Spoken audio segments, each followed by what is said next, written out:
Ukraine war fierce row erupts over 2024 election. How can you hold elections in a war?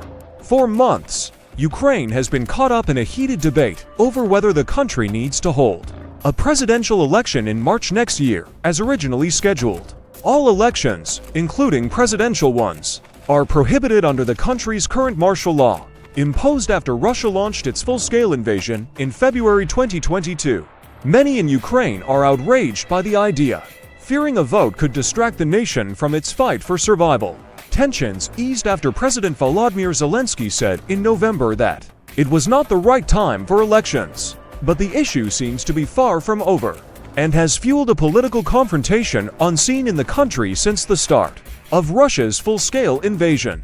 One of the big driving forces for the row, though, lies not in Ukraine, but the US party politics. The discussion about Ukrainian elections is partly being pushed by US politicians ahead of the country's election in 2024, particularly by a small group within the Republican Party, says Olha Avazovska, chairwoman of the election monitoring network Oprah. She argues that some hard-right Republicans are using the issue to justify their demand to block military aid to Ukraine. And these voices are getting louder as Donald Trump's isolationist views gain greater influence in the Republican Party.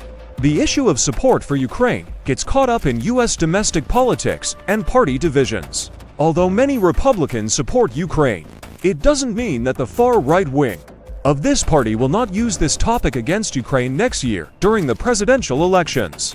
In the US, Ms. Avazovska says they are already doing it. Earlier this month, Vivek Ramaswamy, one of the Republican candidates for the presidential nomination, claimed that Ukraine is not a paragon of democracy and is threatening not to hold elections this year unless the US forks over more money.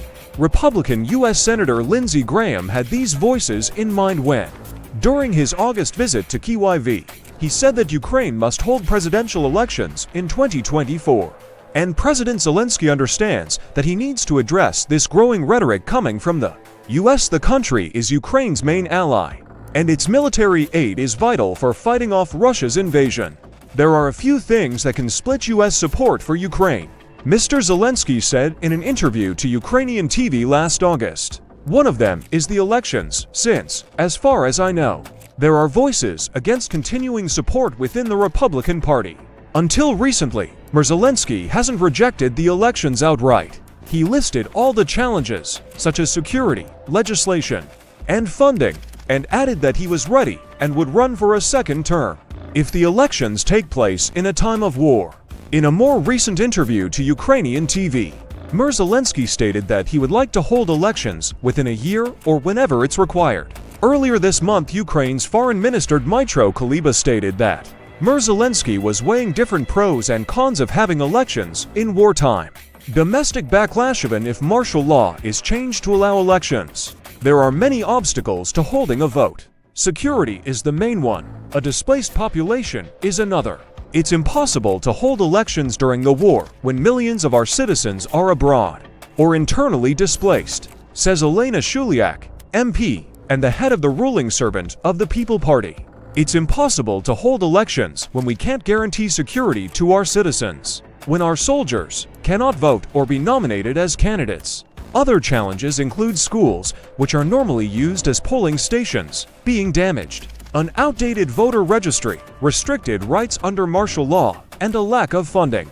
Experts agree that under the current circumstances, holding free and fair elections with a competitive political process is just not possible. It's not surprising then that the idea of having presidential elections is deeply unpopular. In Ukraine, a survey conducted by Kyiv's International Institute of Sociology in November showed that more than 80% of respondents wanted to have elections only after the war has ended. MPs from both opposition and ruling parties repeatedly claim that it's wrong to hold elections next year. But President Zelensky's ambiguous statements about the possibility of holding elections has sparked a domestic backlash. Opposition MPs and media started